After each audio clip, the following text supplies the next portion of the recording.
I really, really envy people who don't have to work, who have some kind of deal somehow where they can do whatever they want 24 hours a day because they don't even have to think about making money. Their money to live on is somehow guaranteed. And oh man, I would so much love to have something like that. The irony of it is, I'm the least likely person in the world to run into that kind of deal. For example, the easiest thing I could think of would be, like, for example, guys who meet some woman who becomes completely infatuated with them to the point where they will either marry them or, better yet, just live with them without being married, and will totally financially support the guy, especially the ones that have trust funds where they can spend millions of dollars every year and not even have to think about income.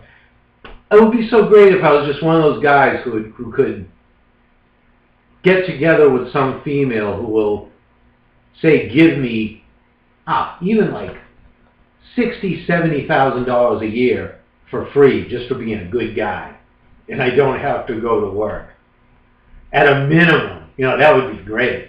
Never mind if it had to do with millions of dollars. Just not having to work because some woman likes me so much. That would be the greatest. And I'm just not the type that can pull that off. I don't know what the formula is, but I'm just not one of these kind of guys that women get infatuated with to that point for some reason. Either that or I just don't know how to pull it off, how to approach it, how to act or anything like that. But believe it or not, I do sincerely believe that at one time I potentially could quite possibly have had this, and I dropped the ball. I didn't act on it. I'll explain.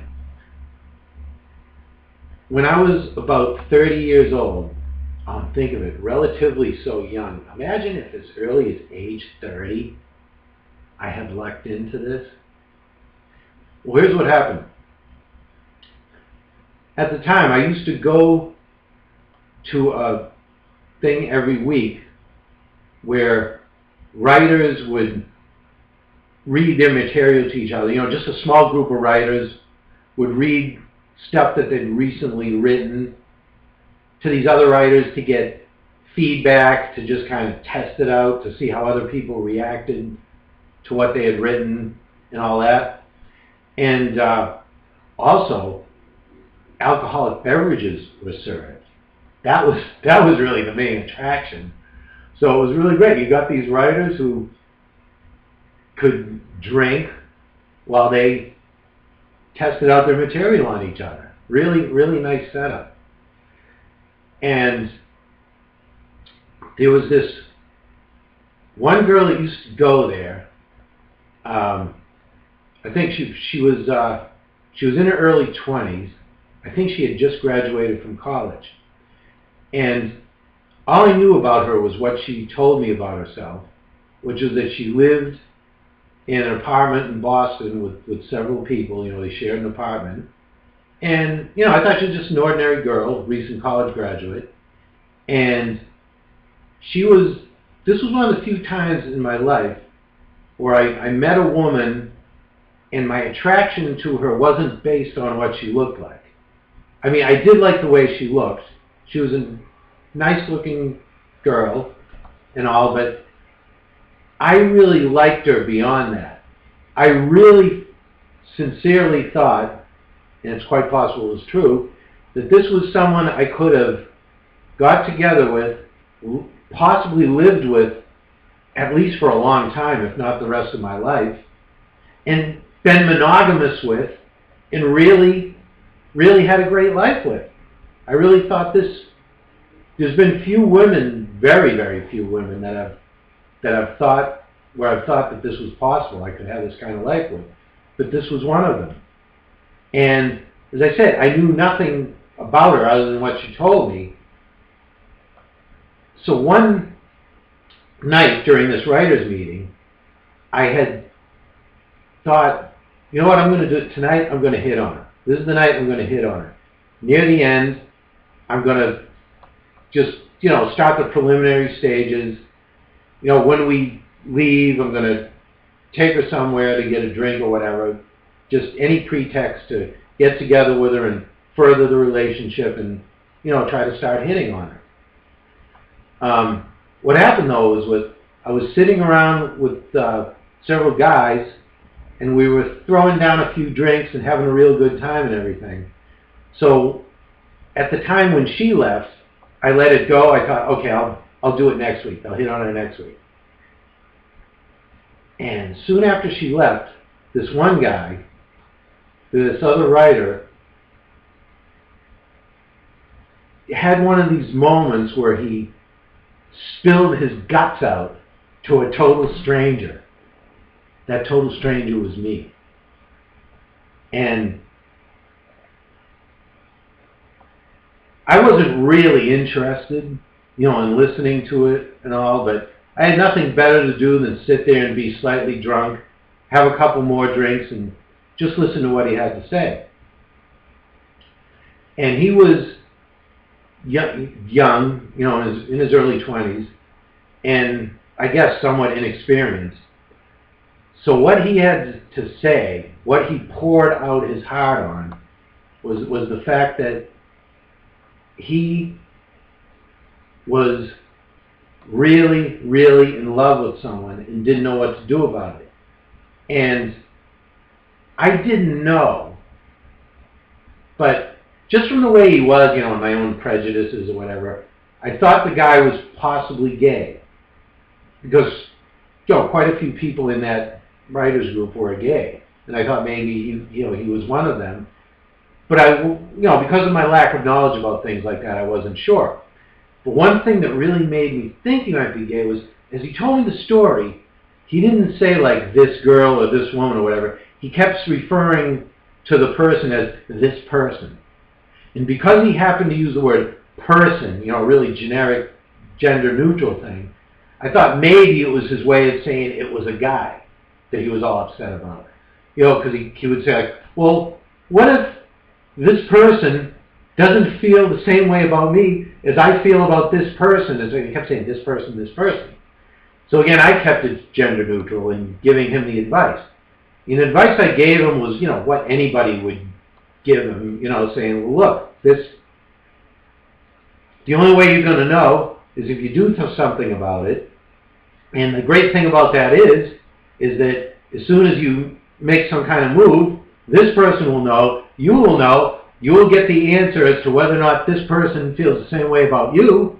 And if they do, great. And you will have said to yourself, boy, I sure wasted a lot of time wondering if this person felt the same way about me and all that. If the person rejects you, that's good too. Because then you'll know, okay, I don't have to waste any more time even thinking about this person and move on, because believe me, as a lot of younger people have trouble realizing, there's billions of people out there in the world. And if you're all hung up on one person and they reject you, you're probably going to get all hung up on some other person again real soon. So it's not a big deal. So anyway, I gave him this, generic all-purpose advice about his problem. And again, being a little older than this guy, I was like, oh, come on, kid, it's not a problem. Believe me, you're going to have much worse problems than this in your life. But he was so upset about it. He was just ready to start crying during the whole thing and putting his hands together. He was just so tormented about the whole thing. And finally, when we resolved the thing mutually together, and he seemed to relax, had a couple more drinks, calmed down, finally was okay, smiling and everything, said, good. He thanked me profusely for my good advice and said, yep, I'm going to do that. I'm going to do something about it, and yep, and let the chips fall where they may and go for it and so on. And he was really happy and just profusely thanked me for my great advice that I didn't even deserve. I didn't tell him that anybody with any common sense that was a little older than him wouldn't have told him. The fucked up thing about this is, though, guess who this person was that he was referring to as this person? Yeah! The girl that I was thinking of hitting on! That's who it was! And the very next week, so often I give people advice and they never act on it. This damn kid, boom! He went right for it. 1 week later, they're at the meeting and they're together and entwined like friggin' lovebirds, and they couldn't stop making out with each other during the whole thing. And oh my God! All right, so I screwed that up. But here's why it really sucked. Because a few years later, I was living out in the Midwest, and guess what news I heard from home? The news I heard was they got married. And guess what? She was from a super wealthy family living on a huge motherfucking trust fund. And she married this guy, and afterward he never worked a day in his life and just lived his life for the next few years till I heard about this as this useless fuck who refused to get a job, who lived on her trust fund fortune.